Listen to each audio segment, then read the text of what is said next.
Socio പ്ലസിലേക്ക് എല്ലാവർക്കും സ്വാഗതം. 9ാം ക്ലാസ്സിൻ്റെ സോഷ്യൽ സയൻസ് ഫസ്റ്റിലെ ഇലക്ഷൻ ആൻഡ് ഡെമോക്രസി എന്ന യൂണിറ്റിലെ 3ാമത്തെ ക്ലാസ്സാണ് നിങ്ങളിപ്പോൾ കാണുന്നത്. ആ 3ാമത്തെ ക്ലാസ് നമ്മൾ പറഞ്ഞു തുടങ്ങുന്നത് ഇവിടെ സ്ക്രീനിൽ നിങ്ങൾക്ക് കാണാൻ പറ്റും. Right to contest in election എന്ന ഭാഗം മുതലാണ്. ഏറ്റവും അവസാനം നമ്മൾ കഴിഞ്ഞ ക്ലാസ്സിൽ 2ാമത്തെ ക്ലാസ്സിൽ ഏറ്റവും അവസാനം നമ്മൾ പറഞ്ഞ് അവസാനിപ്പിച്ചത് യൂണിവേഴ്സൽ അഡൽട്ട് ഫ്രാഞ്ചൈസ് എന്ന് പറയുന്നൊരു ഭാഗമായിരുന്നു, സാർവത്രിക പ്രായപൂർത്തി വോട്ടവകാശം. അതിൻ്റെ തുടർച്ചയായിട്ടുള്ളൊരു പോയിന്റ് തന്നെയാണ് നമ്മൾ ഇന്ന് പറയുന്നത്. അതായത് ഒരു ഫ്രീ ആൻഡ് ഫെയർ ഇലക്ഷൻ, സ്വതന്ത്രവും നീതിപൂർവവുമായിട്ടുള്ള ഒരു തെരഞ്ഞെടുപ്പ് നടത്താൻ, അല്ലെങ്കിൽ അങ്ങനെയുള്ള തെരഞ്ഞെടുപ്പുകൾ നമ്മുടെ രാജ്യത്ത് നടക്കാൻ വേണ്ടി നമ്മുടെ ഭരണഘടനയിൽ ഉൾക്കൊള്ളിച്ചിട്ടുള്ള ചില കാര്യങ്ങളാണ് universal adult franchise, right to contest in elections, അതേപോലെ തന്നെ ഇൻഡിപെൻഡന്റ് ഇലക്ഷൻ കമ്മീഷൻ. ഈ 3 കാര്യങ്ങളും കൃത്യമായിട്ട് നമ്മൾ നമ്മുടെ രാജ്യത്ത് റൺ ചെയ്യുന്നുണ്ടെങ്കിൽ, ഫങ്ഷൻ ചെയ്യുന്നുണ്ടെങ്കിൽ, ഈ നമ്മുടെ രാജ്യത്ത് നടക്കുന്ന ഇലക്ഷൻ എല്ലാം, തെരഞ്ഞെടുപ്പുകളെല്ലാം എന്താവും? ഫ്രീ ആൻഡ് ഫെയർ ഇലക്ഷൻ ആവും. അതായത് സ്വതന്ത്രവും നീതിപൂർവവുമായിട്ടുള്ള തെരഞ്ഞെടുപ്പുകളായി മാറും. അപ്പൊ അത്തരത്തിലുള്ള തെരഞ്ഞെടുപ്പുകൾ നടത്താൻ വേണ്ടി നമ്മുടെ ഭരണഘടനയിൽ ഉൾക്കൊള്ളിച്ചിട്ടുള്ള കാര്യങ്ങളാണ് universal adult franchise, right to contest in elections and independent election commission. അതിൽ യൂണിവേഴ്സൽ അഡൽട്ട് ഫ്രാഞ്ചൈസ് കഴിഞ്ഞ ക്ലാസ്സിൽ നമ്മൾ നോക്കി, അഥവാ സാർവത്രിക പ്രായപൂർത്തി വോട്ടവകാശം. ഓക്കെ, അതിനുശേഷം നമ്മൾ ഇന്ന് പറഞ്ഞു തുടങ്ങാൻ പോകുന്ന ഭാഗം, 2ാമത്തെ പോയിന്റ് എന്തായിരുന്നു? The right to contest in election, തെരഞ്ഞെടുപ്പിൽ മത്സരിക്കാനുള്ള അവകാശം എന്നതാണ്. ഓക്കെ, അപ്പൊ അതുമായി ബന്ധപ്പെട്ട് കുറേയൊന്നും നമുക്ക് പഠിക്കാനില്ല, എളുപ്പമുള്ള ഒരു ഭാഗമാണ്. നോക്കാം. Every citizen has the right to contest elections and become a representative of the people. അതായത് ഏതൊരു പൗരനും തെരഞ്ഞെടുപ്പിൽ മത്സരിക്കാനും അതേപോലെ ജനപ്രതിനിധിയാകാനും ഒക്കെയുള്ള അവകാശമുണ്ട്. As per the representation of people's act, as per the representation of people's act, every Indian citizen whose name is enrolled in the electoral roll has the right to contest elections if not disqualified otherwise. അതായത് ജനാധിപത്യ നിയമം അനുസരിച്ച്, ജനപ്രാതിനിധ്യ നിയമം അനുസരിച്ച്, the representation of people's act എന്ന് പറയുമ്പോൾ ജനപ്രാതിനിധ്യ നിയമമാണ്. അപ്പൊ ഈ ഒരു നിയമം അനുസരിച്ച് വോട്ടർ പട്ടികയിൽ പേര് രജിസ്റ്റർ ചെയ്തിട്ടുള്ള ഏതൊരു ഇന്ത്യൻ പൗരനും എന്ത് ചെയ്യാം? മറ്റ് അയോഗ്യതകളൊന്നും ഇല്ലെങ്കിൽ, ക്രിമിനൽ കേസുകൾ പോലെയുള്ള മറ്റ് അയോഗ്യതകളൊന്നും ഇല്ലെങ്കിൽ എന്ത് ചെയ്യാം? തിരഞ്ഞെടുപ്പിൽ മത്സരിക്കാനുള്ള അവകാശമുണ്ട്. ഓക്കെ, പക്ഷേ ചില പോസ്റ്റുകളിലേക്ക് മത്സരിക്കാൻ നിശ്ചിത പ്രായം തീരുമാനിക്കപ്പെട്ടിട്ടുണ്ട്. Okay, the minimum age has been fixed for contesting elections. Okay, ഏത് തലത്തിലേക്കാണോ നമ്മൾ മത്സരിക്കുന്നത്, അപ്പോൾ അതിൻ്റെ അടിസ്ഥാനത്തിൽ ഒരു നിശ്ചിത പ്രായം ഓരോ പ്രത്യേക പദവികളിലേക്ക് മത്സരിക്കുമ്പോൾ തീരുമാനിക്കപ്പെട്ടിട്ടുണ്ട്. അത് നമുക്കിവിടെ പഠിക്കാനുണ്ട്. Okay, observe the table showing the age limit for contesting different elections. നോക്കാം നമുക്ക് എന്തൊക്കെയാണ് ഏജ് ലിമിറ്റ് എന്നുള്ളത്. ഇപ്പോൾ ദി പ്രസിഡന്റ്, അതായത് ഇന്ത്യൻ രാഷ്ട്രപതിയായിട്ട്, പ്രസിഡന്റ് ആയിട്ട് ഒരാൾക്ക് മത്സരിക്കാൻ താല്പര്യമുണ്ടെങ്കിൽ അയാൾക്ക് എത്ര വയസ്സായിരിക്കണം? 35 വയസ്സ് മിനിമം ഉണ്ടായിരിക്കണം. മാക്സിമം ഏജ് പറയുന്നില്ല, മിനിമം ഏജ് 35 വയസ്സെങ്കിലും ആയിരിക്കണം. അതേപോലെ തന്നെ വൈസ് പ്രസിഡന്റ് ആയിട്ട് മത്സരിക്കാനും നമുക്ക് എത്ര വേണം? അതേ പ്രായം തന്നെയാണ്, 35 വയസ്സ്. അപ്പൊ അത് രണ്ടും ഒരു ഗ്രൂപ്പാണ്. പ്രസിഡന്റും വൈസ് പ്രസിഡന്റ് സ്ഥാനത്തേക്ക് മത്സരിക്കണമെങ്കിൽ 35 വയസ്സായിരിക്കണം. അതേപോലെ രാജ്യസഭ MP ആയിട്ട് മത്സരിക്കണമെങ്കിൽ 30 വയസ്സ് വേണം. അതേപോലെ ലോക്സഭയിലേക്കാണെങ്കിൽ 25 വയസ്സാണ്. അതേ വയസ്സ് തന്നെയാണ് MLA ആയിട്ട് മത്സരിക്കാനും വേണ്ടത്. Member of state legislative assembly, MLA ആയിട്ട് മത്സരിക്കാനും ലോക്സഭ MP ആയിട്ട് മത്സരിക്കാനും വേണ്ടത് 25 വയസ്സാണ്. അതേപോലെ പഞ്ചായത്തുകളിലേക്ക്, പഞ്ചായത്ത് തെരഞ്ഞെടുപ്പിൽ മത്സരിക്കാനുള്ളത് 21 വയസ്സാണ്. അതേപോലെ കൗൺസിലർ ഓഫ് മുനിസിപ്പാലിറ്റി, അതായത് നഗരസഭകളിലേക്കൊക്കെ, മുനിസിപ്പാലിറ്റി നഗരസഭകളിലേക്ക്, കോർപ്പറേഷനിലേക്ക് ഒക്കെ പഞ്ചായത്തിലേക്കൊക്കെ മത്സരിക്കാൻ എത്രയാ? 21 വയസ്സാണ് വേണ്ടത്. ഓക്കെ, അപ്പൊ പ്രസിഡന്റ്, വൈസ് പ്രസിഡന്റ് 35 വയസ്സ്, രാജ്യസഭയിലേക്ക് 30 വയസ്സ്, ലോക്സഭ അതേപോലെ സ്റ്റേറ്റ് ലെജിസ്ലേറ്റീവ് അസംബ്ലി അതായത് MLA മാരെ തിരഞ്ഞെടുക്കാൻ 25 വയസ്സ്, അതേപോലെ പഞ്ചായത്ത്, മുനിസിപ്പാലിറ്റി, കോർപ്പറേഷനിലേക്കൊക്കെ 21 വയസ്സുമാണ്. ഓക്കെ, അപ്പൊ ഇത്രയും വളരെ ചുരുങ്ങിയ കാര്യങ്ങൾ മാത്രമേ ഇവിടെ പറയുന്നുള്ളൂ. ഈ right to contest in election എന്ന് പറയുന്ന ഭാഗത്ത് പറയുന്നുള്ളൂ. ഏതൊരു വ്യക്തിക്കും ഇലക്ഷനിൽ മത്സരിക്കാനുള്ള അവകാശമുണ്ട്. ഏത് നിയമപ്രകാരം? As per the representation of people's act, ജനപ്രാതിനിധ്യ നിയമം അനുസരിച്ച് പിന്നെ വോട്ടർ പട്ടികയിൽ പേരുള്ള, അല്ലെ, വോട്ടർ പട്ടികയിൽ അല്ലെങ്കിൽ പിന്നെ ആ വോട്ടർ പട്ടികയിൽ പേര് രജിസ്റ്റർ ചെയ്തിട്ടുള്ള ഏതൊരു ഇന്ത്യൻ പൗരനും മറ്റ് അയോഗ്യതകളൊന്നും ഇല്ലെങ്കിൽ, മറ്റ് കേസുകളോ കാര്യങ്ങളൊന്നും ഇല്ലെങ്കിൽ മത്സരിക്കാനുള്ള അവകാശമുണ്ട്. പക്ഷെ എന്തുണ്ട്? The minimum age has been fixed for contesting elections. ആ മിനിമം ഏജ് നമ്മൾ ഓരോന്നിന്റെയും ഇവിടെ നോക്കുകയും ചെയ്തു. ഓക്കെ, അപ്പോൾ the right to contest in election, തെരഞ്ഞെടുപ്പിൽ മത്സരിക്കാനുള്ള അവകാശം എന്ന് പറയുന്ന ഭാഗം നമ്മൾ നോക്കി. ഇനി അടുത്തത് വളരെ പ്രധാനപ്പെട്ട ഒരു ഭാഗമാണ് ഇൻഡിപെൻഡന്റ് ഇലക്ഷൻ കമ്മീഷൻ, സ്വതന്ത്ര തെരഞ്ഞെടുപ്പ് കമ്മീഷൻ. സ്വതന്ത്ര തെരഞ്ഞെടുപ്പ് കമ്മീഷൻ. ഓക്കെ, ഇൻഡിപെൻഡന്റ് ആയിട്ടുള്ള ഇലക്ഷൻ കമ്മീഷൻ ഒരു രാജ്യത്തുണ്ടെങ്കിൽ മാത്രമേ ആ രാജ്യത്ത് എന്ത് നടക്കുള്ളൂ? നേരത്തെ പറഞ്ഞതുപോലെ ഫ്രീ ആൻഡ് ഫെയർ ഇലക്ഷൻ നമുക്ക് സാധ്യമാവുകയുള്ളൂ. ഓക്കെ, സ്വതന്ത്രവും നീതിപൂർവവുമായിട്ടുള്ള ഒരു തെരഞ്ഞെടുപ്പ് നടക്കണമെങ്കിൽ ഒരു ഇൻഡിപെൻഡന്റ് ആയിട്ടുള്ള ഇലക്ഷൻ കമ്മീഷൻ അത്യാവശ്യമാണ്. നോക്കാം നമുക്ക്. Democracy to be effective, elections should be independent and impartial. Okay, നമ്മൾ നേരത്തെ പറഞ്ഞ കാര്യം തന്നെയാണ് ഒന്നുകൂടി ഇവിടെ പറയുന്നു. ഡെമോക്രസി ടു ബി ഇഫക്റ്റീവ്, അതായത് ജനാധിപത്യം ഫലപ്രദമായിട്ട് മുന്നോട്ട് പോവണമെങ്കിൽ നമ്മുടെ ഇലക്ഷൻസ്, നമ്മുടെ തെരഞ്ഞെടുപ്പുകൾ എന്താവണം? അത് സ്വതന്ത്രമാവണം, നിഷ്പക്ഷമായിട്ട് നടത്തണം, അല്ലെ? ഇൻഡിപെൻഡന്റ് ആയിരിക്കണം, ഇംപാർഷ്യൽ ആയിരിക്കണം. ടു മേക്ക് ഇറ്റ് പോസിബിൾ, അതിനു വേണ്ടിയിട്ട് there should be an independent body. അപ്പോൾ ഇലക്ഷൻ നടത്താൻ വേണ്ടി എന്ത് വേണം?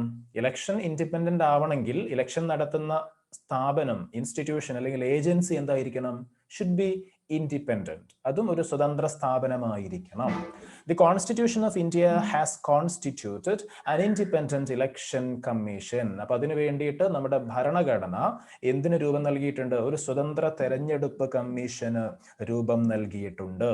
Okay, at present the Election Commission of India is a multi-member body with one chief election commissioner and two commissioners. ശ്രദ്ധിക്കുക, നമ്മുടെ election commission of India, അല്ലെ, നമ്മുടെ കേന്ദ്ര തെരഞ്ഞെടുപ്പ് കമ്മീഷൻ, ഇന്ത്യൻ തെരഞ്ഞെടുപ്പ് കമ്മീഷൻ എന്ന് പറയുന്നത് ഒരു മൾട്ടി മെമ്പർ ബോഡിയാണ്. അതായത് ഒന്നിൽ കൂടുതൽ ഉണ്ട്, അല്ലെ, രണ്ടിൽ കൂടുതൽ ഇവിടെ പറയുന്നുണ്ട്. നോക്കാം, multi member body with one chief election commissioner. ഒരു ചീഫ് ഇലക്ഷൻ കമ്മീഷണർ ഉണ്ടാവും, കൂടാതെ ടു അതർ കമ്മീഷണേഴ്സ്, രണ്ട് കമ്മീഷണർമാരും. ഒരു ചീഫ് ഇലക്ഷൻ കമ്മീഷണറും രണ്ട് ഇലക്ഷൻ കമ്മീഷണർമാരും അടങ്ങുന്ന ഒരു മൾട്ടി മെമ്പർ ബോഡിയാണ് നിലവിൽ നമ്മുടെ ഇന്ത്യയുടെ ഇലക്ഷൻ കമ്മീഷൻ എന്ന് പറയുന്നത്. ഓക്കെ, ഇവിടെ നിങ്ങൾക്ക് റൈറ്റ് സൈഡിൽ ഒരു ചിത്രം കാണാൻ സാധിക്കും. സുകുമാർ സെൻ. സുകുമാർ സെൻ, അദ്ദേഹത്തിന്റെ പ്രത്യേകത the first election commissioner of India. ഇന്ത്യയുടെ ആദ്യത്തെ തെരഞ്ഞെടുപ്പ് കമ്മീഷണറാണ് സുകുമാർ സെൻ. ഓക്കെ, ക്വിസ് മത്സരങ്ങളിലൊക്കെ പങ്കെടുക്കുന്ന ആളുകൾ ഇങ്ങനെയുള്ള കാര്യങ്ങൾ പ്രത്യേകം ഓർത്ത് വെക്കുന്നത്, നോട്ട് ചെയ്ത് വെക്കുന്നത് നല്ലതാണ്. ഇന്ത്യയുടെ ആദ്യത്തെ തെരഞ്ഞെടുപ്പ് commissioner, first election commissioner of India ആരാണ്? സുകുമാർ സെൻ ആണ്. ഓക്കെ, അപ്പോൾ നമ്മുടെ ഇന്ത്യൻ ഇലക്ഷൻ കമ്മീഷൻ, ഇന്ത്യയുടെ ഇലക്ഷൻ കമ്മീഷൻ എന്ന് പറയുന്നത് ഒരു മൾട്ടി മെമ്പർ ബോഡിയാണ് with one chief election commissioner and two commissioners.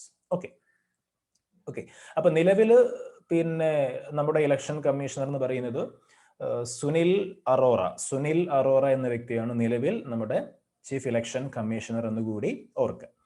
Okay, so they are appointed by the president. അപ്പോൾ ഈ ചീഫ് ഇലക്ഷൻ കമ്മീഷണറും ബാക്കിയുള്ള രണ്ട് കമ്മീഷണർമാരും ഒക്കെ അപ്പോയിന്റ് ചെയ്യപ്പെടുന്നത്, അവരെയൊക്കെ അപ്പോയിന്റ് ചെയ്യുന്നത് ആരാണ്? പ്രസിഡന്റ് ആണ്. അപ്പോയിന്റഡ് ബൈ ദി പ്രസിഡന്റ്, രാഷ്ട്രപതിയാണ് അവരെ നിയമിക്കുന്നത്. To help the election commission, chief electoral officer are appointed in all states. ശ്രദ്ധിക്കുക, അപ്പോൾ വലിയൊരു രാജ്യത്ത് ഇങ്ങനെയുള്ള മൂന്നാളുകൾ മാത്രം ഉണ്ടായതുകൊണ്ട് എന്താവില്ല, കാര്യങ്ങൾ സുഖമായിട്ട് മുന്നോട്ട് പോകില്ല. അപ്പൊ അതിനു വേണ്ടിയിട്ട് ഈ ഒരു ബോഡിയെ സഹായിക്കാൻ വേണ്ടിയിട്ട് ചീഫ് ഇലക്ഷൻ കമ്മീഷണറും രണ്ട് കമ്മീഷണർമാരുമാണല്ലോ നമ്മൾ പറഞ്ഞത്. അപ്പൊ അവരെ സഹായിക്കാൻ വേണ്ടിയിട്ട് ഓരോ സംസ്ഥാനങ്ങളിലും ആരുണ്ടാവും? ഒരു ചീഫ് ഇലക്ടറൽ ഓഫീസർ ഉണ്ടാവും. Okay, chief electoral officer. Okay, എല്ലാ സംസ്ഥാനങ്ങളിലും ഈ തിരഞ്ഞെടുപ്പ് കമ്മീഷനെ സഹായിക്കാൻ വേണ്ടിയിട്ട് ഉണ്ടാവും. ഓക്കെ, പിന്നെ the election commission does not maintain many officials to conduct the elections. അതായത് ഇലക്ഷനൊക്കെ നടക്കുന്ന സമയത്ത് നമുക്കറിയാം ഒരുപാട് ഉദ്യോഗസ്ഥന്മാരുടെ സഹായം ആവശ്യമാണ്. ഒരുപാട് ഉദ്യോഗസ്ഥന്മാർ ഇലക്ഷന്റെ ഭാഗമായിട്ട് ജോലി ചെയ്യുന്നുണ്ട്, പ്രവർത്തിക്കുന്നുണ്ട്. ഇവരെല്ലാം ഇലക്ഷൻ കമ്മീഷന്റെ കീഴിൽ വരുന്ന ഉദ്യോഗസ്ഥരാണോ? അല്ല. നമുക്കറിയാം the election commission does not maintain many officials to conduct the elections.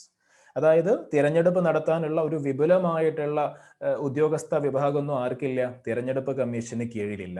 പിന്നെ എന്താ ചെയ്യുന്നത്? നമുക്കറിയാം ചില സ്കൂളുകളിലുള്ള അധ്യാപകരൊക്കെയാണ് പലപ്പോഴും ഇങ്ങനെയുള്ള ഇലക്ഷൻ ഡ്യൂട്ടിക്കൊക്കെ പോവാറുള്ളത്. അപ്പോൾ കുട്ടികൾക്കറിയാം, വിദ്യാർത്ഥികൾക്ക് അറിയാൻ സാധിക്കും, നിങ്ങളെ പഠിപ്പിക്കുന്ന പല അധ്യാപകരും ഇത്തരത്തിലുള്ള ഇലക്ഷൻ ഡ്യൂട്ടിക്ക് പോകുന്നുണ്ടാവാം, നമ്മുടെ വീടുകൾ ഒരു പക്ഷേ വന്നിട്ടുണ്ടാവാം. അപ്പൊ ഇങ്ങനെ മറ്റു വകുപ്പുകളിലുള്ള സർക്കാർ ഉദ്യോഗസ്ഥന്മാരെയാണ് ഇലക്ഷൻ ഡ്യൂട്ടിക്ക് താൽക്കാലികമായിട്ട് നിയോഗിക്കുക. അല്ലാതെ ഇലക്ഷൻ കമ്മീഷന് സ്വന്തമായിട്ട് എന്തില്ല, ഇത്രത്തോളം രാജ്യം മുഴുവൻ ഇലക്ഷൻ നടത്താൻ ആവശ്യമായിട്ടുള്ള ഉദ്യോഗസ്ഥന്മാരില്ല. Okay, so election commission does not maintain many officials to conduct the elections. The central and state government employees are deputed. Shrudiganam, the central and state government employees are deputed for election duty whenever needed. അതായത്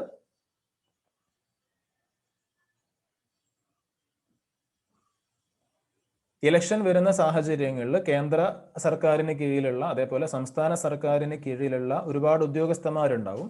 ആ ഉദ്യോഗസ്ഥന്മാരെ താൽക്കാലികമായിട്ട് election ഡ്യൂട്ടിക്ക് നിയോഗിക്കുകയാണ് ചെയ്യുക. അവർക്ക് വേണ്ട ട്രെയിനിങ്ങും പരിശീലനങ്ങളും കാര്യങ്ങളൊക്കെ ഇലക്ഷൻ കമ്മീഷന്റെ കീഴിൽ നൽകുകയും ചെയ്യും.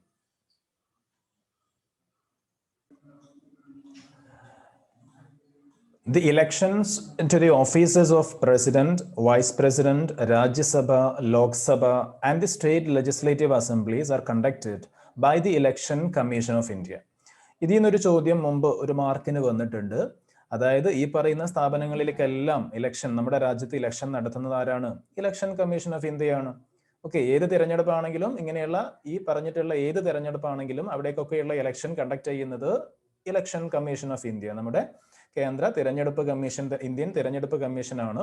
അപ്പൊ ലോക്സഭ ഇലക്ഷൻ ആര് കണ്ടക്ട് ചെയ്യുന്നു, അല്ലെങ്കിൽ രാജ്യസഭ ഇലക്ഷൻ ആര് കണ്ടക്ട് ചെയ്യുന്നു, അല്ലെങ്കിൽ വൈസ് പ്രസിഡന്റിന്റെ ഇലക്ഷൻ ആര് കണ്ടക്ട് ചെയ്യുന്നു എന്ന് സെപ്പറേറ്റ് ചോദിക്കുമ്പോൾ അത് വേറെ ഏതോ ഏജൻസി ആണെന്നുള്ള ഒരു തെറ്റിദ്ധാരണ വേണ്ട. എല്ലാം എന്ത് തന്നെയാണ്? ഇലക്ഷൻ കമ്മീഷൻ ഓഫ് ഇന്ത്യ എന്ന് തന്നെയാണ് ആൻസർ വരുന്നത്. ഓക്കെ, അപ്പോൾ ഇനി പ്രത്യേകം വായിക്കേണ്ട കാര്യമില്ല. The elections to the offices of president, vice president, Rajya Sabha, Lok Sabha and the state legislative assemblies R conducted by the election commission of India. Okay, ഇവിടെ നിങ്ങൾക്ക് കുറച്ച് വാർത്തകൾ കാണാൻ പറ്റും. ഒരു കൊളാഷ് ആയിട്ട് ഇവിടെ കൊടുത്തിട്ടുണ്ട്. താഴെ പറയുന്ന കാര്യം ആദ്യം നോക്കാം നമുക്ക്, ഇതിലേക്ക് വരാം. Observe the collage given, the indicates various activities of election commission.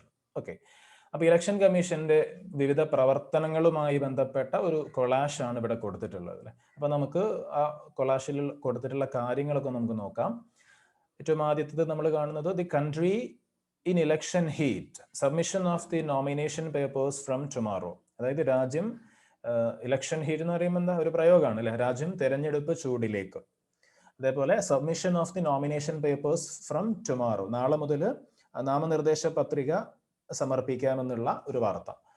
പിന്നെ the second round of training to officials begins, തെരഞ്ഞെടുപ്പ് ഉദ്യോഗസ്ഥർക്കുള്ള സെക്കൻഡ് റൗണ്ട്, രണ്ടാം ഘട്ട പരിശീലനം ആരംഭിച്ചു. അതാണ് ഇവിടെ കൊടുത്തിട്ടുള്ളത്. മറ്റൊന്ന് Lok Sabha elections by mid April, dates to B announced later. Lok Sabha തെരഞ്ഞെടുപ്പ് ഏപ്രിൽ പകുതിയോടെ, അതേപോലെ തെരഞ്ഞെടുപ്പിന്റെ തീയതികൾ പിന്നീട് പ്രഖ്യാപിക്കും.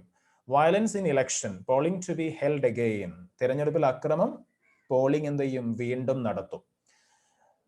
Lok Sabha election declared, the code of conduct comes in to force. അതായത് ലോക്സഭാ തെരഞ്ഞെടുപ്പിന്റെ വിജ്ഞാപനമായി, അതുകൊണ്ട് തന്നെ പെരുമാറ്റച്ചട്ടം, കോഡ് ഓഫ് കണ്ടക്ട്, പെരുമാറ്റച്ചട്ടം നിലവിൽ വന്നു.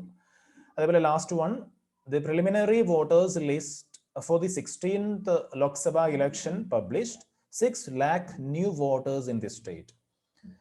16ാം ലോക്സഭ ഇലക്ഷന്റെ പിന്നെ തെരഞ്ഞെടുപ്പിലേക്കുള്ള കരട് വോട്ടർ പട്ടിക പ്രസിദ്ധീകരിച്ചു. സംസ്ഥാനത്ത് 6 ലക്ഷം പുതിയ വോട്ടർമാർ, ന്യൂ വോട്ടേഴ്സ് അല്ലെ, പുതിയ വോട്ടർമാർ 6 ലക്ഷം വരുന്നുണ്ട്. അപ്പൊ അങ്ങനെയൊക്കെയുള്ള കുറച്ച് വാർത്തകൾ ഈ ഒരു ക്ലാഷിൽ നമ്മൾ കണ്ടു.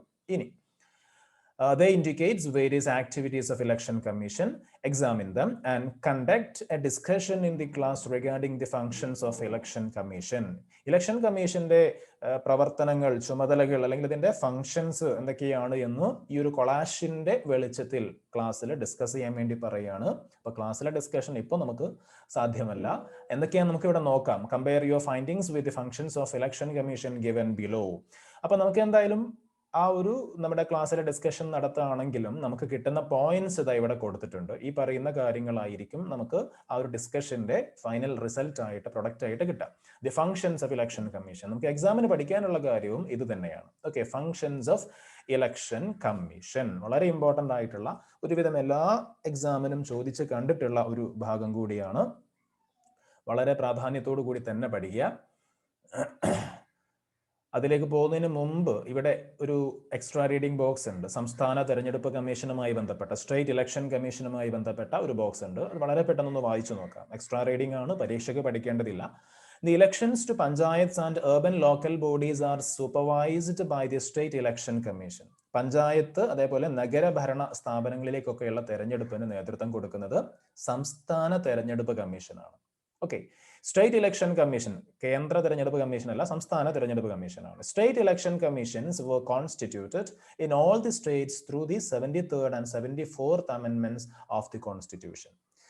നമ്മുടെ ഭരണഘടനയുടെ 73, 74 ഭേദഗതിയിലൂടെയാണ് എല്ലാ സംസ്ഥാനങ്ങളിലും സംസ്ഥാന തെരഞ്ഞെടുപ്പ് കമ്മീഷൻ രൂപീകരിക്കപ്പെട്ടത്. ഓക്കെ, കോൺസ്റ്റിറ്റ്യൂഷണൽ അമെൻമെന്റ്സ് 73rd ആൻഡ് 74th അമെൻമെന്റ്സ്, ഇതിലൂടെയാണ് എല്ലാ സ്റ്റേറ്റിലും എന്ത് ഫോം ചെയ്തത്? സ്റ്റേറ്റ് ഇലക്ഷൻ കമ്മീഷൻസ് ഫോം ചെയ്തത്. അങ്ങനെയുള്ള സ്റ്റേറ്റ് ഇലക്ഷൻ കമ്മീഷൻസിന്റെ കീഴിലാണ് പഞ്ചായത്ത് ഇലക്ഷൻസ്, അതേപോലെ urban ലോക്കൽ ബോഡീസ്, നഗരഭരണ കേന്ദ്രങ്ങളിലേക്കൊക്കെയുള്ള പ്രധാനമായിട്ട് നമ്മുടെ പഞ്ചായത്ത് തെരഞ്ഞെടുപ്പ് എന്ന് പറയുന്ന തെരഞ്ഞെടുപ്പ് നടക്കുന്നതൊക്കെ, അല്ലെങ്കിൽ അത് കണ്ടക്ട് ചെയ്യുന്നത് ആരാണ്? സ്റ്റേറ്റ് ഇലക്ഷൻ കമ്മീഷൻ ആണ് എന്ന് മനസ്സിലാക്കുക. ഓക്കെ, അപ്പൊ ഇനി നമുക്ക് ഇവിടെ പഠിക്കാനുള്ള പ്രധാനപ്പെട്ട പോയിന്റിലേക്ക് വീണ്ടും വരാം. എന്താണ്?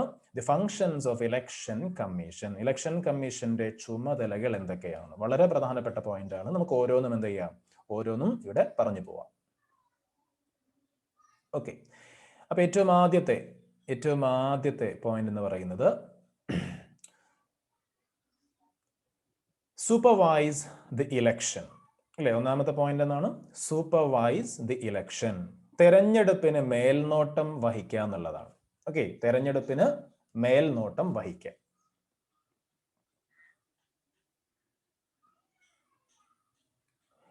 ഇനി രണ്ടാമത്തെ പോയിന്റ് പ്രിപ്പയർ വോട്ടേഴ്സ് ലിസ്റ്റ് ആണ്. രണ്ടാമത്തെ പോയിന്റ് എന്താണ്? Prepare voters list. വോട്ടർ പട്ടിക തയ്യാറാക്കുക. ശ്രദ്ധിക്കണം, നമ്മൾ പറയുന്നത് എന്താണ്? നമ്മൾ പറയുന്നത് ഇലക്ഷൻ കമ്മീഷന്റെ ഫങ്ഷൻസ് ആണ്. ഫങ്ഷൻസ് ഓഫ് ഇലക്ഷൻ കമ്മീഷൻ ആണ്. ഓക്കെ, ഇലക്ഷൻ കമ്മീഷന്റെ, തെരഞ്ഞെടുപ്പ് കമ്മീഷന്റെ ചുമതലകളാണ് പറയുന്നത്. ഒന്നാമത്തേത് സൂപ്പർവൈസ് ഇലക്ഷൻ, തിരഞ്ഞെടുപ്പുകൾ അല്ലെങ്കിൽ തെരഞ്ഞെടുപ്പിന് മേൽനോട്ടം വഹിക്കുക. പ്രിപ്പയർ വോട്ടേഴ്സ് ലിസ്റ്റ്, വോട്ടർ പട്ടിക തയ്യാറാക്കുക. And the third one is declare the dates of different stages of election. തെരഞ്ഞെടുപ്പുമായി ബന്ധപ്പെട്ട വിവിധ ഘട്ടങ്ങളുടെ തീയതി പ്രഖ്യാപിക്കുക. അതായത് നോമിനേഷൻ കൊടുക്കാനുള്ള ഡേറ്റ്, നോമിനേഷൻ പിൻവലിക്കാനുള്ള ഡേറ്റ്, പോളിംഗിന്റെ ഡേറ്റ്, അതേപോലെ വോട്ട് എണ്ണുന്ന ഡേറ്റ്, റിസൾട്ട് ഡിക്ലെയർ ചെയ്യുന്ന ഡേറ്റ്, അങ്ങനെയുള്ള ഓരോരോ ഡേറ്റുകൾ ഉണ്ടാവും, ഓരോരോ സ്റ്റേജസ് ഉണ്ടാവും. അപ്പൊ ഇങ്ങനെയുള്ള declare the dates of different stages of election, ഇലക്ഷനുമായി ബന്ധപ്പെട്ട വിവിധ ഘട്ടങ്ങളുടെ തീയതി, ഡേറ്റ് പ്രഖ്യാപിക്കുക. അതേപോലെ next one allot election symbols, തെരഞ്ഞെടുപ്പ് ചിഹ്നങ്ങൾ അനുവദിക്കുക. നമുക്കറിയാം മത്സരിക്കുന്ന ഓരോരുത്തർക്കും ഓരോ ചിഹ്നങ്ങൾ ഉണ്ടാവും. അപ്പോൾ ഇങ്ങനെയുള്ള തെരഞ്ഞെടുപ്പ് ചിഹ്നങ്ങൾ അനുവദിക്കൽ. അതേപോലെ frame code of conduct. Code of conduct നേരത്തെ നമ്മൾ മുകളിലൊരു കൊളാഷിൽ വായിച്ചിട്ടുണ്ടായിരുന്നു. പെരുമാറ്റച്ചട്ടം രൂപീകരിക്കുക. ഫ്രെയിം കോഡ് ഓഫ് കണ്ടക്ട്, അതായത് ഇലക്ഷൻ പ്രഖ്യാപിച്ചു കഴിഞ്ഞാൽ പലപ്പോഴും ഗവൺമെന്റിനൊക്കെ ചില നിയന്ത്രണങ്ങൾ, ചില നിർദ്ദേശങ്ങളുണ്ട്. അതായത് ചില തന്ത്രപ്രധാനമായിട്ടുള്ള പുതിയ പദ്ധതികളോ കാര്യങ്ങളോ ഒന്നും കൊണ്ടുവരാനോ അങ്ങനെയുള്ള കാര്യങ്ങൾ പുതുതായിട്ട് സ്ഥാപിക്കാനോ അങ്ങനെയുള്ള കാര്യങ്ങൾ സ്ഥാപിച്ച് ജനങ്ങളെ വോട്ട് നേടിയെടുക്കാനോ ഒന്നും പറ്റൂല. ഓക്കെ, അതായത് ചില പെരുമാറ്റച്ചട്ടങ്ങൾ, ചില ജനപ്രതിനിധികളാണെങ്കിലും മത്സരിക്കുന്നവരാണെങ്കിലും നിലവിൽ ഭരിച്ചുകൊണ്ടിരിക്കുന്നവരാണെങ്കിലും ഒക്കെ അവർക്കൊക്കെ ബാധകമാവുന്ന ചില പെരുമാറ്റച്ചട്ടം ഉണ്ടാവും. ചില കാര്യങ്ങൾ ചെയ്യാൻ പാടില്ല, ചില കാര്യങ്ങൾ പറയാൻ പാടില്ല, ആ രൂപത്തിലൊക്കെയുള്ള. അപ്പൊ അങ്ങനെയുള്ള കോഡ് ഓഫ് കണ്ടക്ട് ഫ്രെയിം ചെയ്യുക എന്നുള്ളത് തെരഞ്ഞെടുപ്പ് കമ്മീഷന്റെ ചുമതലയാണ്. ഓക്കെ, പെരുമാറ്റച്ചട്ടം രൂപീകരിക്കുക. Okay, then the appointment and training of election officials. നമ്മൾ പറഞ്ഞു നേരത്തെ ഇലക്ഷൻ കമ്മീഷന് സ്വന്തമായിട്ട് ഉദ്യോഗസ്ഥന്മാരില്ല. സംസ്ഥാന ഗവൺമെന്റിന്റെയും കേന്ദ്ര ഗവൺമെന്റിന്റെയും കീഴിൽ ജോലി ചെയ്യുന്ന ഉദ്യോഗസ്ഥന്മാരെ താൽക്കാലികമായിട്ട് തെരഞ്ഞെടുപ്പ് ഡ്യൂട്ടിക്ക് വേണ്ടി നിയോഗിക്കുകയാണ് ചെയ്യുക. അപ്പൊ അങ്ങനെയുള്ള ഉദ്യോഗസ്ഥന്മാർക്ക് എന്ത് കൊടുക്കണം? ട്രെയിനിങ്, പരിശീലനം കൊടുക്കേണ്ടതുണ്ട്.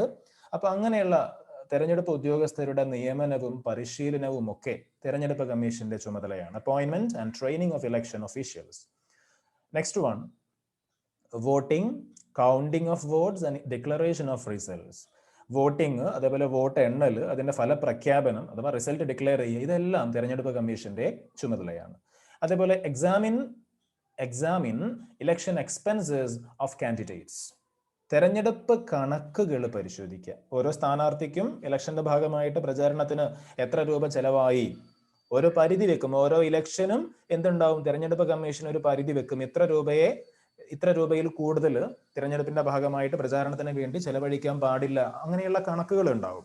അപ്പൊ ആ കണക്ക് തെറ്റിച്ചോ ലംഘിച്ചോ അതിൽ കൂടുതലായോ എന്നൊക്കെ ആരാ പരിശോധിക്കുക? അതൊക്കെ ഇലക്ഷൻ കമ്മീഷന്റെ ചുമതലയിൽപ്പെട്ട കാര്യങ്ങളാണ്. ഓക്കെ, അപ്പൊ വളരെ ഇമ്പോർട്ടന്റ് ആയിട്ടുള്ള ഒരു പോർഷൻ, ഒരു ഭാഗമാണ് the functions of election commission എന്നുള്ളത് മനസ്സിലാക്കുക. ഓക്കെ, ഇതിൽ നിന്നുള്ള ചോദ്യം ഞാൻ നേരത്തെ പറഞ്ഞു, പലപ്പോഴും ക്വസ്റ്റ്യൻ പേപ്പറിൽ ആവർത്തിച്ച് വന്നിട്ടുള്ള ചോദ്യമാണ്.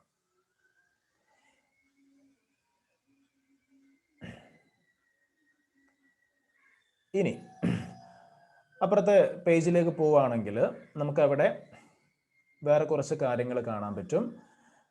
Undesirable tendencies of Indian electoral system.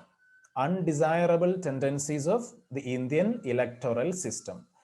അതായത് നമ്മുടെ ഇന്ത്യയിലെ തെരഞ്ഞെടുപ്പ് പ്രക്രിയയുമായി ബന്ധപ്പെട്ട ചില മോശം പ്രവണതകൾ, അല്ലെ? അതായത് നമ്മൾ ആരും ആഗ്രഹിക്കാത്ത ചില തെറ്റായ പ്രവണതകൾ, ചില നെഗറ്റീവ്സ്, നമ്മുടെ ഇലക്ഷൻസുമായി ബന്ധപ്പെട്ടുകൊണ്ട് ചില പോരായ്മകൾ നിലനിൽക്കുന്നുണ്ട്. അതെന്തൊക്കെയാണെന്ന് നമ്മൾ നോക്കാം. Undesirable tendencies of Indian electoral system. Indian തെരഞ്ഞെടുപ്പ് പ്രക്രിയയിലെ ചില മോശം പ്രവണതകൾ നോക്കാം നമുക്ക്. You have understood the procedure adopted to make the electoral process a free and fair affair, but no electoral system is completely free from limitations. ഏതൊരു election ആണെങ്കിലും പിന്നെ ഒരു ന്യൂനതയും ഇല്ലാതെ, യാതൊരു തരത്തിലുള്ള പോരായ്മകളും ഇല്ലാതെ നമുക്ക് നടത്താൻ പറ്റില്ല. എന്തെങ്കിലുമൊക്കെ ന്യൂനതകൾ, ലിമിറ്റേഷൻസ് ഏത് ഇലക്ഷനിലും ഉണ്ടാവുമെന്നാണ് പറയുന്നത്. അങ്ങനെ ഉണ്ടാവാൻ പാടില്ല, പക്ഷെ എത്ര ശ്രദ്ധിച്ചാലും എന്തെങ്കിലുമൊക്കെ ന്യൂനതകൾ ഉണ്ടായേക്കാം. Okay, the electoral system of India has certain drawbacks. അപ്പൊ അതുകൊണ്ട് തന്നെ നമ്മുടെ ഇന്ത്യയിലെ തെരഞ്ഞെടുപ്പ് സംവിധാനത്തിൽ എന്തുണ്ട്? ചില ഡ്രോബാക്സ്, ചില ലിമിറ്റേഷൻസ് ഉണ്ട്, ചില ന്യൂനതകളുണ്ട്. എന്തൊക്കെയാണ് ആ ന്യൂനതകൾ? Examine the chart given below. നമുക്ക് ആ ന്യൂനതകൾ, ഇന്ത്യൻ ഇലക്ടോറൽ സിസ്റ്റത്തിലുള്ള അത്തരം പോരായ്മകൾ എന്തൊക്കെയാണെന്ന് നമുക്ക് പെട്ടെന്നൊന്ന് നോക്കാം.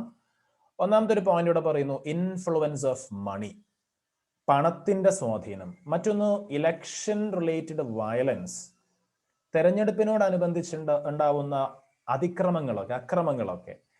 Influence of caste and religion, നമ്മുടെ രാജ്യത്ത് പ്രത്യേകമുള്ള ഒരു കാര്യമാണ്. ജാതി മത വിഭാഗങ്ങളുടെ സ്വാധീനം. അതേപോലെ lakh of representation of women, സ്ത്രീകളുടെ പ്രാതിനിധ്യക്കുറവ്. അതൊരു പരിധി വരെ നമ്മൾ പരിഹരിച്ചു വരുന്നുണ്ട്, എങ്കിലും അതൊരു പ്രശ്നമായിട്ട് തുടരുന്നുണ്ട്, അല്ലെ?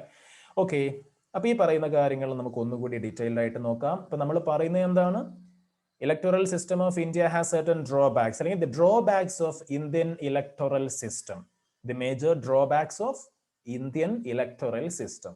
ഇന്ത്യൻ തെരഞ്ഞെടുപ്പ് സംവിധാനത്തിലെ ചില പോരായ്മകളാണ്, ചില നെഗറ്റീവ്സ് ആണ്. ഇൻഫ്ലുവൻസ് ഓഫ് മണി, പണത്തിന്റെ സ്വാധീനം. ആ ഹെഡിങ് തന്നെ നമുക്ക് മനസ്സിലാക്കാം എന്താ ഉദ്ദേശിക്കുന്നത് എന്നുള്ള. Voters are influenced by offer of money. വോട്ടർമാരെ പണം കൊടുത്ത് സ്വാധീനിക്കാൻ. ചുരുക്കി പറഞ്ഞാൽ അത്രയേ ഉള്ളൂ, കൂടുതൽ എക്സ്പ്ലനേഷന്റെ ആവശ്യമില്ല. അതേപോലെ political parties spend large amount of money for election campaign. ഞാൻ നേരത്തെ പറഞ്ഞു, ഓരോ തെരഞ്ഞെടുപ്പുമായി ബന്ധപ്പെട്ട് ഇലക്ഷൻ കമ്മീഷൻ ഒരു തുക ഫിക്സ് ചെയ്യും. ഇത്ര തുകയിൽ കൂടുതൽ പ്രചരണത്തിന് വേണ്ടി ചിലവാക്കാൻ പാടില്ല എന്നുള്ള ഒരു ഫിക്സേഷൻ ഉണ്ടാവും. പക്ഷേ പലപ്പോഴും രാഷ്ട്രീയ പാർട്ടികൾ എന്ത് ചെയ്യുന്നുണ്ട്? തെരഞ്ഞെടുപ്പ് പ്രചാരണത്തിന്റെ പേരിൽ അതിന്റെ ഭാഗമായിട്ട് ഒരുപാട് അമിതമായിട്ട് പണം ചെലവഴിക്കുന്നുണ്ട്. പ്രചാരണത്തിന് വേണ്ടി പോസ്റ്റർ അടിക്കാനും മാത്രമല്ല, പല പരസ്യങ്ങൾ കൊടുക്കാനും പല രൂപത്തിൽ എത്രയോ തുക, അനുവദിക്കപ്പെട്ടതിനേക്കാളും കൂടുതൽ തുക കണക്കിൽ പെടാതെ ചെലവഴിക്കുന്നുണ്ട് പല ഇലക്ഷനിലും. അപ്പോൾ ഇൻഫ്ലുവൻസ് ഓഫ് മണി ഒരു ഡ്രോബാക്ക് ആണ്. മറ്റൊന്ന്, ഇലക്ഷൻ റിലേറ്റഡ് വയലൻസ്. ഇലക്ഷനുമായി ബന്ധപ്പെട്ട അതിക്രമങ്ങൾ എന്തൊക്കെയാ? Violence on the polling day. പല സ്ഥലങ്ങളിലും നമ്മൾ കാണാറുണ്ട്. ഇലക്ഷൻ കഴിയുന്നതിന്റെ പിറ്റേ ദിവസങ്ങളിലെ പത്രങ്ങളിൽ അല്ലെങ്കിൽ ഇലക്ഷന്റെ ആ ദിവസം തന്നെ നമ്മൾ ചാനലുകളിലും സോഷ്യൽ മീഡിയയിലൊക്കെ നമ്മൾ കാണാറുണ്ട്. പല സ്ഥലങ്ങളിലും ഈ വോട്ടിംഗ് ദിനത്തിൽ, പോളിംഗ് ദിനത്തിൽ എന്തുണ്ടാവാറുണ്ട്?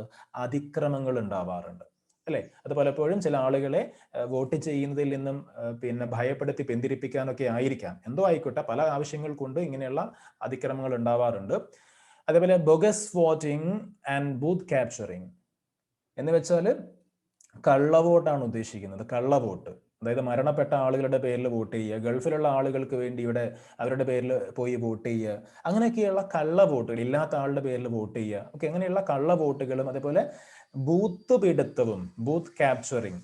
ഓക്കെ, നമ്മൾ ബൂത്ത് പിടുത്തം എന്ന് പറയുമ്പോൾ ചില പാർട്ടികൾക്ക് സ്വാധീനമുള്ള ചില പ്രദേശങ്ങൾ ഉണ്ടാവും, ചില ബൂത്തുകൾ ഉണ്ടാവും. അപ്പൊ അങ്ങനെയുള്ള ബൂത്തുകളിൽ ആ പാർട്ടിയിൽപ്പെട്ട ആളുകൾ മാത്രം ആര് കയറണം, ആര് വോട്ട് ചെയ്യണം എന്നൊക്കെ തീരുമാനിക്കുക. അതേപോലെ വോട്ട് ചെയ്യുന്ന ആളുകളുടെ കൂടെ പാർട്ടിക്കാരും ചെന്ന് അവരെ കൊണ്ട് ഇവരുടെ പാർട്ടിക്ക് തന്നെ വോട്ട് ചെയ്യിപ്പിക്കുക. അങ്ങനെ പല രൂപത്തിലും, ഓരോ സ്ഥലത്തും ഓരോ രൂപത്തിലായിരിക്കും. അപ്പൊ ഈ രൂപത്തിൽ bogus voting and booth capturing, കള്ളവോട്ട്, അതേപോലെ ബൂത്ത് പിടുത്തം, ഇതൊക്കെ ഇലക്ഷൻ റിലേറ്റഡ് വയലൻസ് ആണ്.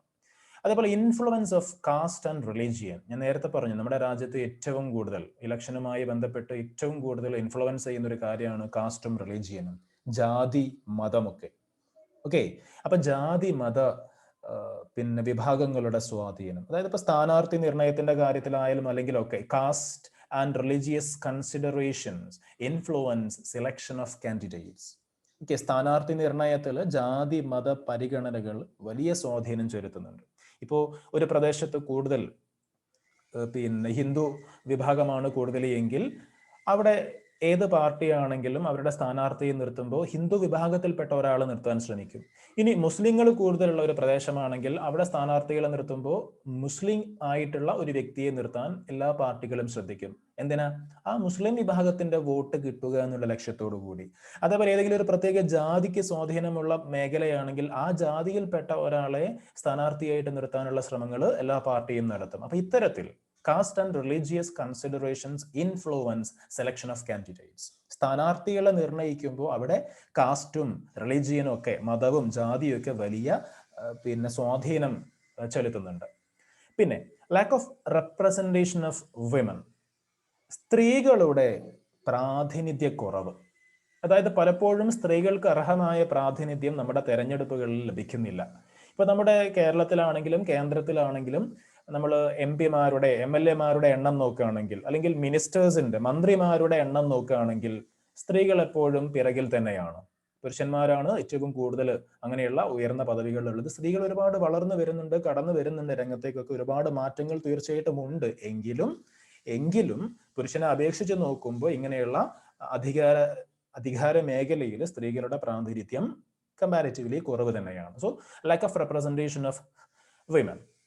Women do not get due consideration during the selection of candidates. സ്ഥാനാർത്ഥി നിർണയം നടക്കുന്ന സമയത്ത് സ്ത്രീകൾക്ക് പലപ്പോഴും അർഹമായിട്ടുള്ള ഒരു സ്ഥാനം കിട്ടുന്നില്ല, പരിഗണന കിട്ടുന്നില്ല. പിന്നെ poor representation of women in the parliament and legislative assemblies. നേരത്തെ നമ്മൾ പറഞ്ഞു, പാർലമെന്റിലാണെങ്കിലും നിയമസഭയിലാണെങ്കിലും ഒക്കെ സ്ത്രീകളുടെ പ്രാതിനിധ്യം എന്താണ്? കമ്പാരിറ്റീവ്ലി കുറവാണ്. അപ്പൊ അത് മാറി വരുന്നുണ്ട്. നമ്മൾ പറഞ്ഞു, നമ്മുടെ പഞ്ചായത്ത് ഇലക്ഷനിലൊക്കെ ഇപ്പോൾ 50-50 എന്ന് പറയുന്ന ഒരു രീതിയിലേക്ക്, പകുതി നിർബന്ധമായിട്ടും പകുതി സീറ്റിൽ നിർബന്ധമായിട്ടും സ്ത്രീകൾ തന്നെ വേണമെന്നൊക്കെയുള്ള രൂപത്തിലേക്ക് നമ്മൾ മാറിക്കഴിഞ്ഞു. അപ്പൊ ഒരുപാട് മാറ്റം ആ കാര്യത്തിൽ ഉണ്ടാവുന്നുണ്ട്. എങ്കിലും ഇതൊക്കെയാണ് നമ്മുടെ ഇന്ത്യൻ ഇലക്ടറൽ സിസ്റ്റം നേരിടുന്ന പ്രധാനപ്പെട്ട പോരായ്മകൾ അല്ലെങ്കിൽ ഡ്രോബാക്സ് എന്ന് നമുക്ക് പറയാം. Influence of money, election related violence, influence of caste and religion, lack of representation of women. Okay, അപ്പോ ഇങ്ങനെയുള്ള ഈ പോരായ്മകളൊക്കെ മറികടക്കാൻ വേണ്ടിയിട്ട് ചില പരിഷ്കാരങ്ങൾ നമ്മുടെ തിരഞ്ഞെടുപ്പ് കമ്മീഷൻ കൊണ്ടുവന്നിട്ടുണ്ട്. അപ്പൊ ആ പരിഷ്കാരങ്ങൾ കൂടി നമുക്ക് ഇവിടെ പറഞ്ഞ് ഇന്നത്തെ ക്ലാസ് കൺക്ലൂഡ് ചെയ്യാം. ഓക്കെ, അപ്പൊ ഇങ്ങനെ ഒരുപാട് പോരായ്മകൾ ഉണ്ടാകുമ്പോൾ അത് പരിഹരിക്കാനുള്ള ചില പരിഹാര മാർഗങ്ങൾ വേണമല്ലോ. അപ്പൊ അങ്ങനെയുള്ള പരിഹാര മാർഗങ്ങളെ കുറിച്ച് നമ്മൾ പറയുകയാണ് ഇലക്ടറൽ റിഫോംസ്. തെരഞ്ഞെടുപ്പ് പരിഷ്കാരങ്ങളാണ് ഉദ്ദേശിക്കുന്നത്. നോക്കാം. The limitations of the election process make it's reform essential. അതായത് ഇങ്ങനെയുള്ള ഒരുപാട് ലിമിറ്റേഷൻസ് ഉണ്ടാകുമ്പോൾ ആ ലിമിറ്റേഷൻസ് പരിഹരിക്കുക എന്നുള്ളത് അത്യാവശ്യമാണല്ലോ. അപ്പോൾ നമ്മൾ പരിഹരിക്കണം. So how can the election process be reformed by solving its drawbacks? നമുക്ക് എങ്ങനെ ഈ പ്രശ്നങ്ങളൊക്കെ പരിഹരിക്കാൻ സാധിക്കും? Some reforms implemented by the election commission to correct the election process are given below. അപ്പോൾ ഇലക്ഷൻ കമ്മീഷൻ കൊണ്ടുവന്നിട്ടുള്ള ചില റിഫോംസ് ആണ്. ഇങ്ങനെയുള്ള ഈ ഡ്രോബാക്സ്, ലിമിറ്റേഷൻസ് ഒക്കെ മറികടക്കാൻ വേണ്ടിയിട്ട് ഇലക്ഷൻ കമ്മീഷൻ എന്ത് ചെയ്തിട്ടുണ്ട്? ചില റിഫോംസ്, ചില പരിഷ്കാരങ്ങൾ കൊണ്ടുവന്നിട്ടുണ്ട്. എന്തൊക്കെയാണ് ആ പരിഷ്കാരങ്ങൾ? ഈ പ്രശ്നങ്ങളൊക്കെ പരിഹരിക്കാൻ പറ്റുന്ന പരിഷ്കാരങ്ങൾ എന്തൊക്കെയാണ്? ഒന്ന്, identity card with the voters photo has been introduced. തെരഞ്ഞെടുപ്പുമായി ബന്ധപ്പെട്ട ന്യൂനതകളൊക്കെ പരിഹരിക്കാൻ വേണ്ടി കൊണ്ടുവന്ന ഒന്നാമത്തെ ഒരു പരിഷ്കാരം identity card with the voters photo has been introduced. വോട്ടറുടെ ഫോട്ടോ പതിപ്പിച്ചിട്ടുള്ള ഒരു ഐഡന്റിറ്റി കാർഡ് ഇൻട്രൊഡ്യൂസ് ചെയ്തു. ഓക്കെ, വോട്ട് ചെയ്യുന്ന ആളുടെ ഫോട്ടോ പതിപ്പിച്ച വോട്ടേഴ്സ് ID കാർഡ് ഇൻട്രൊഡ്യൂസ് ചെയ്തു. പിന്നെ limit has been set on the election expenses of candidates. സ്ഥാനാർത്ഥികളുടെ തെരഞ്ഞെടുപ്പ് ചെലവിന്റെ ഒരു പരിധി നിശ്ചയിച്ചു. നേരത്തെ പറഞ്ഞ കാര്യം, ഓരോ തെരഞ്ഞെടുപ്പുമായി ബന്ധപ്പെട്ട് അത് ഓരോ വർഷവും മാറിക്കൊണ്ടിരിക്കും. ഓക്കെ, തെരഞ്ഞെടുപ്പുമായി ബന്ധപ്പെട്ട് ചെലവഴിക്കാൻ പറ്റുന്ന പണത്തിന്റെ പരിധി, ലിമിറ്റ് വെച്ചു. പിന്നെ implemented code of conduct for political parties and candidates. സ്ഥാനാർത്ഥികൾക്കും അതേപോലെ രാഷ്ട്രീയ പാർട്ടികൾക്കുമൊക്കെ പെരുമാറ്റച്ചട്ടം നടപ്പിലാക്കി. കോഡ് ഓഫ് കണ്ടക്ട്, ഇലക്ഷന്റെ സമയത്ത് അവരൊക്കെ ഫോളോ ചെയ്യേണ്ട ഒരു code of conduct election commission മുന്നോട്ട് വെച്ചു. Electronic voting machine or EVM, ചുരുക്കി വിളിക്കുമ്പോൾ അങ്ങനെ പറയും, EVM has been introduced in elections. തെരഞ്ഞെടുപ്പ് കുറച്ചും കൂടി എളുപ്പമാക്കാൻ വേണ്ടിയിട്ട് എന്ത് ഇൻട്രൊഡ്യൂസ് ചെയ്തു? EVM, electronic voting machine introduce ചെയ്തു. പിന്നെ published voters list with photo of the electors. വോട്ടേഴ്സിന്റെ ഫോട്ടോ പതിപ്പിച്ച വോട്ടർ പട്ടിക പ്രസിദ്ധീകരിച്ചു. പേര് മാത്രമല്ല, ഫോട്ടോ ഉൾപ്പെടുന്ന വോട്ടർ പട്ടിക പ്രസിദ്ധീകരിച്ചു. Then negative voting system has been introduced. നിഷേധ വോട്ട്, അതാണ് നെഗറ്റീവ് വോട്ട് എന്ന് പറയുമ്പോൾ. ഓക്കെ, നിഷേധ വോട്ട് എന്ന് പറയുന്ന ഒരു സമ്പ്രദായം നടപ്പിലാക്കി, നെഗറ്റീവ് വോട്ടിംഗ് സിസ്റ്റം. ഈ നെഗറ്റീവ് വോട്ടിംഗ് സിസ്റ്റം എന്ന് പറയുമ്പോൾ എന്താണെന്നുള്ളത് നമുക്ക് ഇവിടെ താഴെ ഒരു എക്സ്ട്രാ റീഡിംഗ് ബോക്സ് ഉണ്ട്, അവിടെ പറയാം. Okay, then included the photo of candidates on ballot paper. അതായത് ബാലറ്റിൽ സ്ഥാനാർത്ഥികളുടെ ചിത്രം ഉൾപ്പെടുത്തി. സ്ഥാനാർത്ഥികളുടെ പേര് മാത്രമാണ് ആദ്യം ബാലറ്റിൽ ഉണ്ടായിരുന്നത്, അത് ചിത്രം കൂടി വരുന്ന രൂപത്തിലാക്കി മാറ്റി. അതായത് നമ്മുടെ ഇലക്ട്രോണിക് വോട്ടിംഗ് മെഷീൻ വരുന്നതിന് മുമ്പ് നമ്മൾ ബാലറ്റ് പേപ്പറിലായിരുന്നല്ലോ ഇലക്ഷൻ ഒക്കെ നടത്തിയിരുന്ന, അല്ലെങ്കിൽ സ്ഥാനാർത്ഥികളെ നമ്മൾ തിരഞ്ഞെടുത്തിരുന്നത് ബാലറ്റ് പേപ്പർ ഉപയോഗിച്ചുകൊണ്ടായിരുന്നു. അപ്പൊ അതിൽ അവരുടെ ഫോട്ടോ കൂടി, മത്സരിക്കുന്ന ആളുകളുടെ ഫോട്ടോ കൂടി ഉൾപ്പെടുത്തി. അപ്പൊ നമ്മളിവിടെ പറഞ്ഞു നെഗറ്റീവ് വോട്ടിംഗ് സിസ്റ്റം ഇൻട്രൊഡ്യൂസ് ചെയ്തു അല്ലെ. എന്താ നെഗറ്റീവ് വോട്ടിംഗ് സിസ്റ്റം? അത് വളരെ പെട്ടെന്ന് നമുക്കൊന്ന് നോക്കാം. നെഗറ്റീവ് വോട്ട്, നിഷേധ വോട്ട്.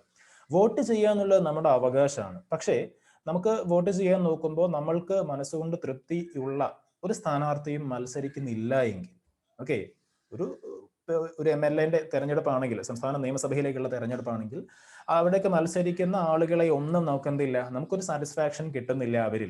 അവരിൽ ആരും നമുക്ക് താല്പര്യമില്ല എങ്കിൽ നമുക്ക് അവിടെ വോട്ട് ചെയ്യാം. ആർക്ക് വോട്ട് ചെയ്യാം? അവിടെ ഒരു ബട്ടൺ ഈ ഒരു EVM ഇലക്ട്രോണിക് വോട്ടിംഗ് മെഷീനിൽ നമുക്ക് കാണാൻ സാധിക്കും. ആ ബട്ടന്റെ പേരെന്തായിരിക്കും? നോട്ട എന്നായിരിക്കും. അതായത് നൺ ഓഫ് ദി അബോവ്. നോക്കാം. In India negative vote has been introduced, which gives the opportunity to the voters to reject all the candidates contesting in elections. In the electronic voting machine, at the end of the names of the candidates, nota has been included.